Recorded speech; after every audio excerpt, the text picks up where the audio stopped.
She was paid to ruin his blind date. But the single-dad CEO millionaire fell in love instead. The envelope felt heavy in Maya's hands. $5,000 in cash. All she had to do was walk into that restaurant, pretend to be someone she wasn't, and make sure Marcus Chen's blind date ended in complete disaster. It should have been easy money. She'd done worse things to survive. But as she stood outside the glass doors of Luminaire, watching the man inside nervously adjusting his tie while checking his watch, something twisted uncomfortably in her chest. He looked nothing like she'd imagined. Not arrogant, not cruel, just hopeful. And that made everything so much worse.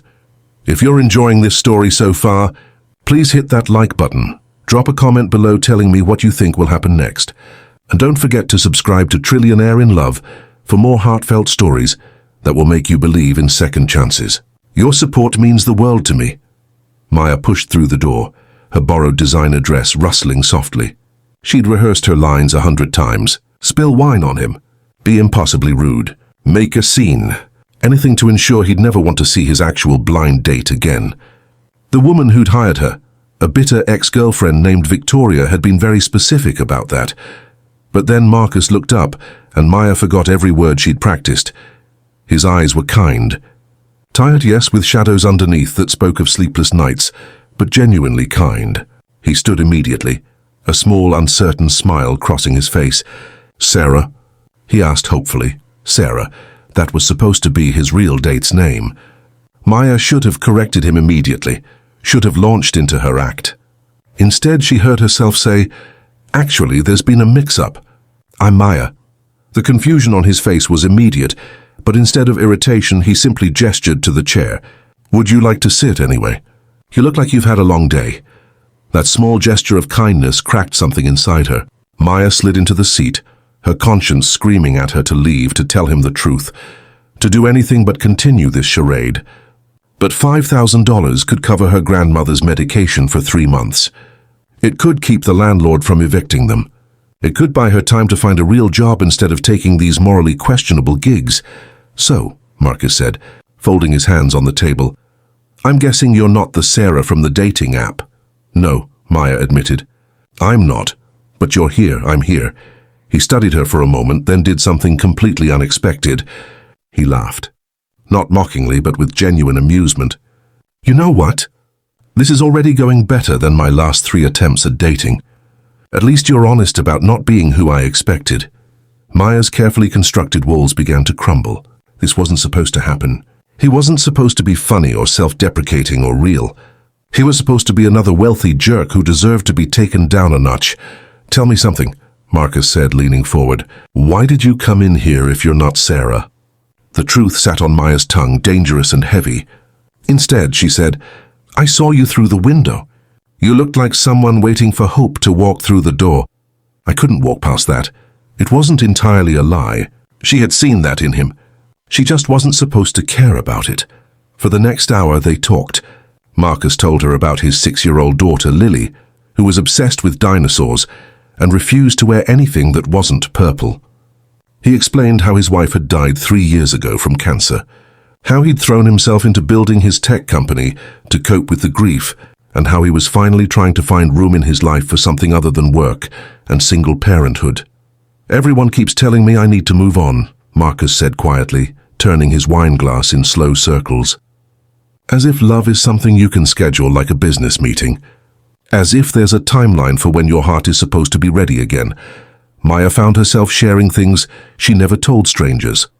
About her grandmother, who'd raised her after her parents abandoned her.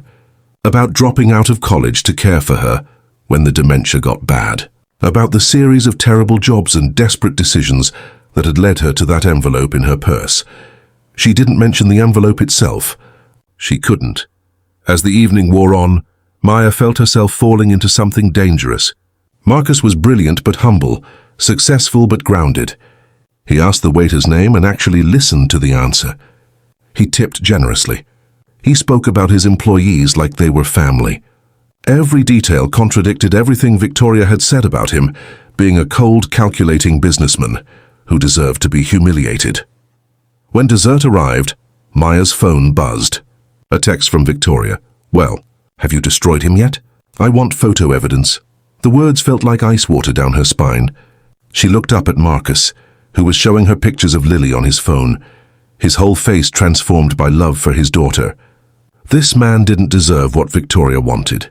He didn't deserve what Maya had been paid to do. Marcus, Maya said suddenly, her voice shaking. I need to tell you something. He looked up, concerned. Are you okay? No, I'm not. She took a deep breath. I wasn't supposed to be here tonight. Someone paid me to ruin your date. Your ex-girlfriend, Victoria. She wanted me to humiliate you, to make sure you'd never want to try dating again. The silence that followed felt endless. Maya watched the warmth drain from Marcus's eyes, replaced by something harder. Hurt. Betrayal. Everything she'd feared seeing. I see, he said finally, his voice carefully controlled. And the last hour? Was that part of the act? No, Maya said desperately. None of it was an act. That's why I'm telling you. Because you're a good person, and you don't deserve this. You don't deserve her vindictiveness, and you don't deserve my lies. Marcus stood, his jaw tight. Thank you for your honesty. Eventually. He pulled out his wallet, left more than enough cash to cover the bill, and walked away without looking back. Maya sat alone at the table, tears streaming down her face. The envelope in her purse felt like it weighed 1,000 pounds. She pulled it out, stared at it for a long moment, then walked out of the restaurant to find Victoria waiting in her car across the street. Well, Victoria asked eagerly, how badly did you humiliate him? Maya threw the envelope through the car window. I didn't, and I'm not going to. He's a better person than either of us deserve to know, and what you're doing is pathetic. Move on with your life and let him be happy. She walked away, ignoring Victoria's angry shouts behind her. She'd lost $5,000. She'd probably lose her apartment. But she'd kept something more important, the ability to look at herself in the mirror. 3 days later, Maya was fired from her waitressing job for missing too many shifts to care for her grandmother. She was sitting on the steps of her building, trying to figure out how to explain to her grandmother that they might have to move into a shelter, when a car pulled up. A nice car. The kind of car CEOs drove. Marcus stepped out and Maya's heart lurched. How did you find me? She asked. I'm a tech CEO, he said with a slight smile. Finding information is kind of my thing. He sat down beside her on the steps. I've been thinking about what you did, about how hard it must have been to tell me the truth when you needed that money. I should have told you from the beginning, Maya said quietly. I should have never agreed to it at all. Maybe, but you did tell me. You chose honesty when it cost you everything. He handed her an envelope. Not the one she'd thrown at Victoria. A different one. There's a position open in my company's community outreach department. Someone who understands what it's like to make hard choices. Someone with integrity even when it's expensive. If you want it, it's yours. Fair salary, health insurance that covers dependents, flexible hours so you can take care of your grandmother. Maya stared at the envelope, afraid to open it. Why would you do this? Because that hour we spent together was the first time in 3 years I felt like myself again, Marcus said simply. Because you saw me as a person, not a paycheck or a project. Because my daughter needs to see that her father believes in second chances. He stood up. Think about it. No pressure. But Maya, that connection we had, that was real. For both of us. I'd like to see where it goes if you're willing. The challenges that followed weren't simple or straightforward. Maya took the job, but she insisted on starting at entry level, proving herself without special treatment. Marcus respected that, keeping their interactions professional even as the attraction between them grew. Maya's grandmother's condition worsened, leading to heartbreaking decisions about memory care facilities. Marcus was there through it all, not as her boss but as a friend and eventually as something more. Lily met Maya at a company picnic 6 months later. The little girl in her purple dinosaur shirt took one look at Maya and declared, "You have kind eyes. Do you like fossils?" That was the beginning. Slowly, carefully, they built something real. Maya learned to accept help without feeling like she owed something in return. Marcus learned to open his heart again without guilt. They faced Victoria's attempts to cause trouble with united strength, eventually getting a restraining order when her harassment escalated. There were hard days. Days when Maya's grandmother didn't recognize her. Days when Lily had nightmares about losing another parent. Days when the weight of blending their complicated lives felt impossible. But they faced those days together, and that made all the difference.